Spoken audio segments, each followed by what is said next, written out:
que es secuenciación. La secuenciación se enmarca dentro de las técnicas de análisis de biomoléculas, ¿ya?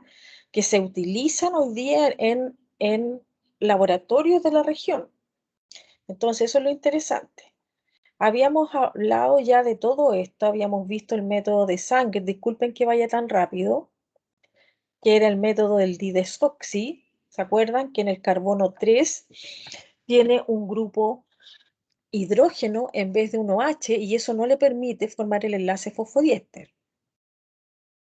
Entonces, cada vez que aparecía un nucleótido, un didesoxinucleótido, la reacción se detenía. Ahí tenemos el ADN que queremos secuenciar.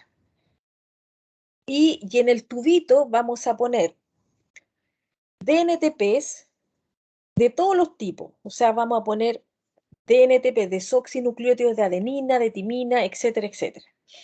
Vamos a ponerle encima ADN polimerasa, vamos a poner el buffer, vamos a poner el magnesio, que es el cofactor. Vamos a poner también un solo didesoxi.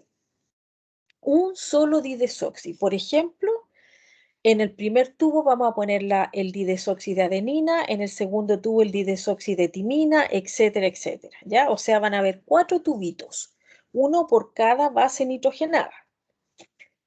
Y esto que está representado aquí es una reacción donde el tubito tiene didesoxi de ATP, ¿ya? Ya, entonces vean lo que pasa. La enzima empieza a sintetizar, sintetiza, ¿no es cierto? Empieza a copiar. Pero cuando llega a la adenina, si le sale un didesoxi, ¿ya? Fíjense de nuevo. Si le sale un didesoxi, porque ahí sintetizó hasta ahí, ¿no es cierto? Le corresponde agregar una timina y después una adenina. Entonces, si cuando va a agregar la adenina le sale un didesoxi en vez de un desoxi, la cadena se corta. Hasta ahí llega, porque no tiene el 3'OH para poder hacer el enlace. Ya, se generó un pedacito. Vuelve a empezar la enzima y le volvió a salir un didesoxi, pero ahora alcanzó a hacer un pedacito más grande. Y así, ese es un pedacito más grande, ese es un pedacito más chico y así, ¿ya? O sea, se nos genera una gran cantidad de pedacitos de distinto tamaño, ¿ya? Y fíjense que los pedazos más pequeños, los más pequeñitos, van a estar cerca del 3' de acá arriba. Y los más grandes, los más larguitos, van a estar cerca del 5' aquí a la derecha. ¿Ya? Ahí está el 5'. Entonces, considerando esto, nosotros sabemos que para poder separar la molécula de tamaño, o sea, para poder separarlas, ya que son de diferente tamaño, tenemos que hacer ahora un gel donde podamos correr estas diferentes moléculas de ADN que se han generado. Déjenme buscar una cosita que no la encuentro, que es el lápiz de la tableta. Si no lo encuentro, no voy a poder usar la tableta. Bueno, entonces el siguiente paso era construir un gel para poder separar los fragmentos. Estos geles van a considerar un carril para cada didesoxi. O sea, aquí está la muestra del tubito que tenía didesoxi de ATP, aquí el didesoxi de CTP, etcétera, etcétera. ¿Ya? Y empezamos a separar los fragmentos. ¿Ya? Entonces, la lectura empieza los que han avanzado más, ¿ya? Los que avanzaron más van a estar más cerca del 5' y los que han avanzado menos, miren, vamos a verlo ahora de nuevo. Aquí tenemos, por ejemplo, el fragmento más chiquitito, es el que empieza con guanina. Por lo tanto, la primera base nitrogenada es guanina. Después le sigue la que tiene citosina, ahí está. Después la que tiene timina, después la que tiene timina, etcétera, etcétera, y así se va dilucidando la secuencia. ¿Ya? Pero esta secuencia que ustedes acaban de dilucidar es esta secuencia, la secuencia copia, ¿ya? La secuencia de aquí abajo, no la secuencia de su gen original, ¿ya? Entonces, ¿qué es lo que tienen que hacer?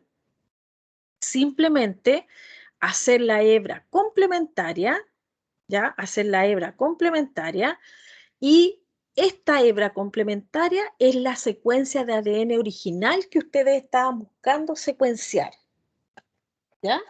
Eso es lo que ustedes querían secuenciar. No sé si esto se acuerdan que lo vimos. Disculpen. Y este es un gel muy antiguo, como les comentaba, que muestra entonces la secuencia 5', 3'. Pero hoy en día, esto era lo que nos faltaba ver, se hace mediante un secuenciador automático. Miren, esto ya era antiguo, miren el tipo de computador que tiene. Hoy en día son mucho más modernos, en donde en este secuenciador se ponen los 4 tubitos con la reacción, en realidad se ponen muchas secuencias de una vez, y se va pasando un rayo luminoso. Entonces, los didesoxi tienen un fluorocromo, o sea, se marcan con un colorante que es fluorescente. Cuando, por ejemplo, el DDATP, el de CTP tiene otro fluorescente y así. Por lo tanto, en cada tubito, el didesoxi va a tener un color, o sea, va a tener un colorante, perdón. Y se hace pasar un rayo luminoso, un rayo que choca contra este fluorocromo o contra este colorante, y que es un láser, por supuesto, y se van dando estos pics, ¿ya? Estos pics de absorción o de transmisión. O sea, toda la luz que no es absorbida es transmitida y nos va a dar un pic de un color. Y esos pics los interpreta la máquina con una base nitrogenada. Dice, ah, miren, este pic alto rojo corresponde a timina, este otro corresponde a adenina y así, ¿ya? Porque cada uno de los didesoxi va a estar marcado con un fluorescente que cuando se ilumina con el rayo láser va a emitir cierta longitud de onda, o sea, va a emitir cierto color, cierta cantidad de luz. Y esa luz de ese color es interpretada por la máquina para darnos la secuencia. ¿Para qué se aplica la secuenciación? Bueno, para estudios filogenéticos y de evolución de los organismos. Por ejemplo, se han secuenciado genomas completos, ¿ya? Y esto estamos hablando de un trabajo gigantesco, porque solamente una bacteria puede contener varios millones de nucleótidos. El genoma humano, miles de millones. Fíjense que con estos estudios se empezó a buscar también las relaciones de parentesco entre el humano con los gorilas, ¿no es cierto? Y con los gibones, los orangutanes, etc. Y nosotros somos mucho más afines, parecidos con el chimpancé, ¿ya? Estamos como muy cerquita del chimpancé, compartimos mucha secuencia genética, ¿ya? Mucha secuencia genética. También se han hecho estudios, no sé si yo les comenté esto, del origen evolutivo de las mitocondrias. Las mitocondrias que ustedes tienen son prácticamente las mitocondrias de sus madres, ¿ya? Recordemos que las mitocondrias tienen su ADN propio y cuando va a ocurrir la fecundación, vamos a tener el óvulo y el espermio. ¿Y qué es lo que entra o qué es lo que participa del espermatozoide? Solo el núcleo, ¿ya? Por lo tanto, todo lo que es el citosol, ¿ya? Del cigoto lo está aportando el óvulo. Pueden entrar algunas mitocondrias del espermio, pero prácticamente todas son maternas, ¿ya? O sea, sus mitocondrias son maternas. Y se puede entonces empezar a buscar el origen evolutivo de todas las poblaciones humanas, examinando solamente el DNA de las mitocondrias, que es más pequeño que el DNA nuclear, ¿ya? Y se supone, se hizo un estudio de esto y se llegó a una conclusión de que toda la raza humana estaría entonces procediendo de una mujer que vivió en África hace aproximadamente 130.000 años, ¿ya? A esta mujer fue un estudio que se catalogó, se bautizó como la Eva Negra, ¿ya? Pero esto va cambiando todos los días. Aquí tenemos lo que yo les explicaba. El núcleo tiene una cantidad de cromosomas y una cantidad de nucleótidos, pero tremendamente mayor que el ADN mitocondrial. Entonces, estudiar el ADN mitocondrial y comparar distintos ADN mitocondriales es mucho más fácil que considerar estudiar todos los nucleótidos de un núcleo, ¿ya? Y empezar a buscar ahí la comparación entre especies. Ahora, bueno, ya esto ya es un detalle que no lo vamos a considerar, ¿ya?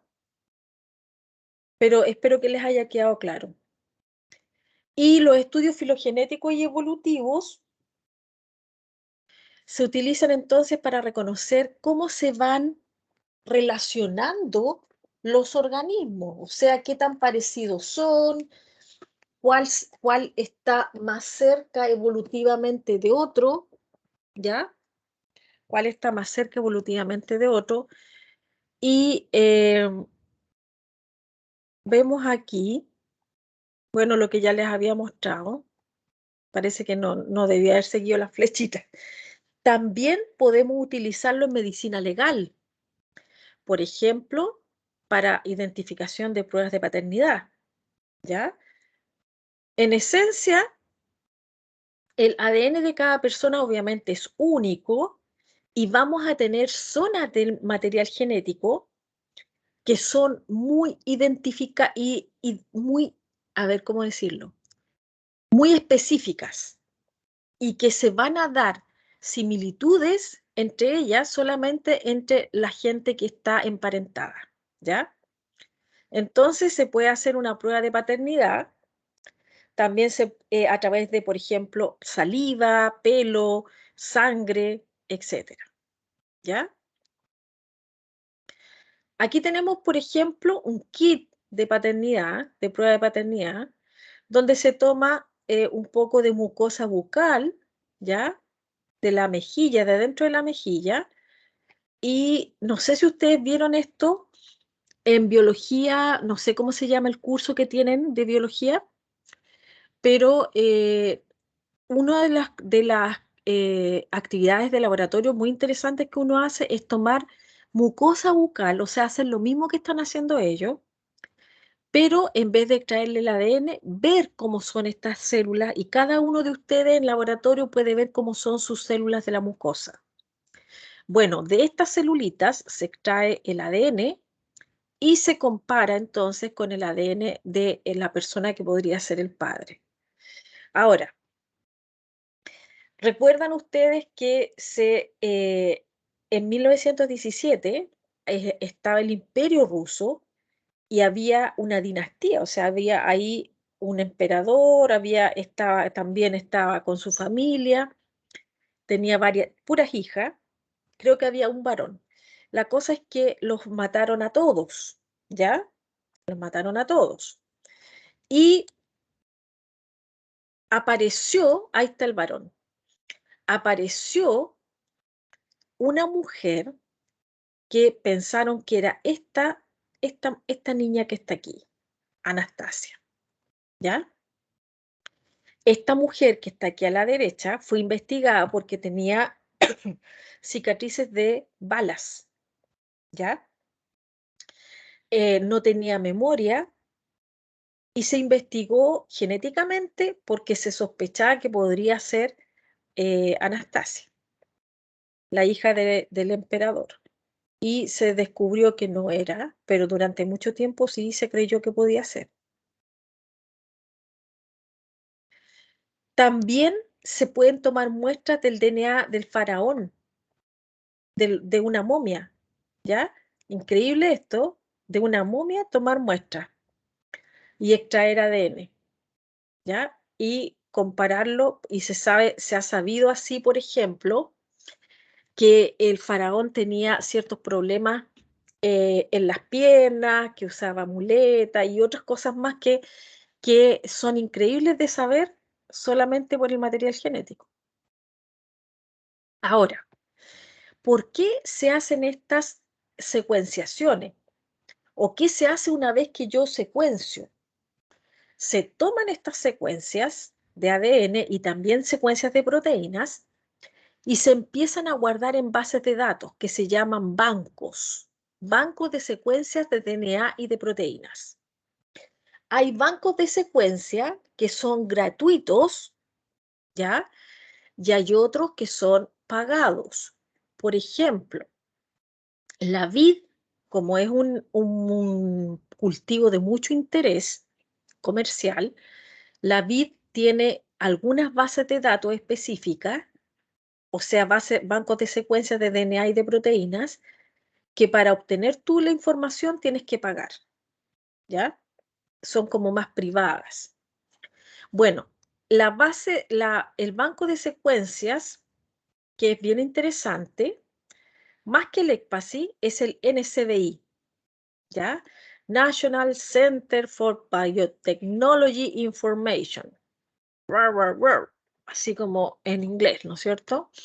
Bueno, ustedes lo más fácil es que en Google, porque va cambiando esta dirección, entonces en Google ponen NCBI y los va a llevar a esta página que ahora ha cambiado, ¿ya? Ahí dice NCBI y ustedes aquí, en esta acepción donde dice Search, pueden poner lo que quieren buscar. Por ejemplo, si quieren buscar un artículo científico, ustedes ponen PubMed, igual que arriba. PubMed, seleccionan aquí, ustedes pinchan ahí y les sale una serie de opciones. Y si quieren buscar una secuencia de nucleótidos, ponen nucleótido. Luego ponen el nombre del gen en inglés, Go, y les aparece la secuencia, toda la secuencia del gen. Y tienen miles de informaciones. Tienen, por ejemplo, quién secuenció el gen, en qué año, en qué revista está publicado, cuáles son los exones que presenta, cuáles son los intrones, cuál es el promotor, etcétera, etcétera. ¿Ya? No todos los genes tienen toda esa información, pero un gen completo te va a tener todo eso. ¿Ya? Entonces tú cuando pinchas en exón, te marca con color el exón. ¿Ya? Exón 1, exón 2, etcétera. Luego, tú puedes tomar esta secuencia de nucleótidos o secuencia de aminoácidos, depende de lo que hayas trabajado, y puedes hacer una comparación, lo que se conoce como BLAST, B-L-A-S-T, BLAST, ¿ya? Fíjense que supongamos que ustedes acaban de secuenciar un gen, tienen este gen aquí a la derecha, pero no saben de qué es el gen, o sea, no saben qué es lo que hace. Entonces, ingresan su secuencia a la base de datos, que es la NCBI, le hacen un blast y les va a aparecer a qué se parece, ¿ya? Les va a decir, por ejemplo, la primera es tu secuencia, ¿ya? Y la segunda es la que más se le parece. Entonces, por ejemplo, tu secuencia tú le puedes poner secuencia Alejandra, ¿ya? O sea, le puedes poner cualquier nombre transitorio y la comparas y te sale, supongamos que la segunda, que es la primera que más se parece, te dice proteína de fijación de zinc. Y todas las demás para abajo son proteínas de fijación de zinc de distintas especies. ¿Qué puedes concluir tú? Que tu secuencia de nucleótidos está codificando para una proteína que fija zinc, ¿no es cierto? Entonces, para eso sirven este tipo de cosas. También pueden transformar su secuencia de nucleótidos en una proteína, ¿ya? Les va a dar 6 marcos de lectura y ustedes eligen cuál de estos marcos de lectura es el más adecuado. Siempre se empieza por metionina y se tiene que buscar la secuencia más larga, porque, por ejemplo, si ustedes empiezan por metionina y termina aquí en stop, es un pedacito demasiado pequeño.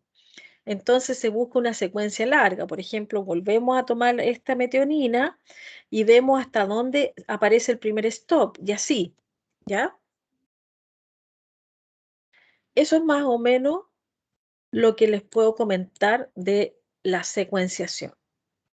Nos faltaba poquitito, pero aprovechamos de repasar.